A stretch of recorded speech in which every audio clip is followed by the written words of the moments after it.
মায়ের সন্তান।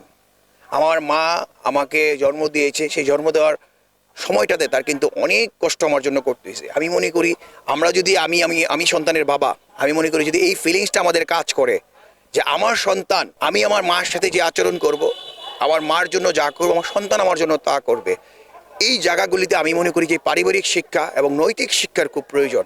আমরা যদি এই শিক্ষাগুলি সমাজে, আমরা মনে করি যে যদি আমরা সমাজে এই শিক্ষাগুলি বিস্তারের জন্য কাজ করি, পারিবারিক শিক্ষা মূল্যবোধটা যদি আমরা সমাজে নিয়ে আসতে পারি, আমার মনে হয় যে এই যে বৃদ্ধাশ্রমে সন্তান 3জন 4জন প্রতিষ্ঠিত থাকার পরও আমরা দেখেছি অনেক বৃদ্ধ বাবা মাকে সেই বৃদ্ধাশ্রমে রাখতে হয় বা কোনো অনাথ আশ্রমে তারা থাকতেছে। আমাদের কাছে এটা অত্যন্ত কষ্ট মর্মাহতের বিষয়। আমরা আশা করব আমরা যারা এই সমাজের নেতৃত্ব দিই আমরা তাদেরকে নিয়ে ভাববো। সর্বোপরি আমি আমার পরিবার, সমাজ, রাষ্ট্রকে নিয়ে ভাববো।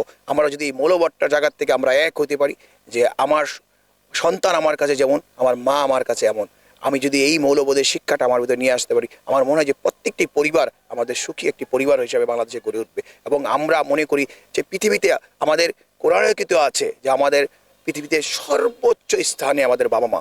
আমরা যদি আমাদের ধর্মীয় মূল্যবোধকেও জাগ্রত করি, আমার মনে হয় যে এই যে আমরা আমাদের বিবেককে মাঝে মাঝে বিসর্জন দিয়ে ফেলে সেই জায়গাতে একবার ফেরত আসতে পারবো। আমাদের মৌলবোধের শিক্ষাটা আমি মনে করি খুব জরুরি।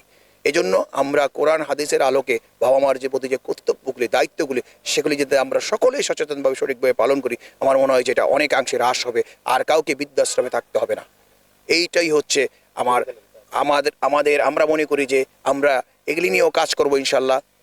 ভবিষ্যতে আমরা আরও সময় পেলে মানুষকে এইগুলির ব্যাপারে উদ্বুদ্ধ করা, পরিবারগুলির ভিতরে এই মনোবোধকে জাগ্রত করা, সেই ব্যাপারে আমরা যুবদল ইনশাল্লাহ একটা কর্ম পরিকল্পনা ইনশাল্লাহ গ্রহণ করব, আমরা প্রত্যাশা করি ইনশাল্লাহ।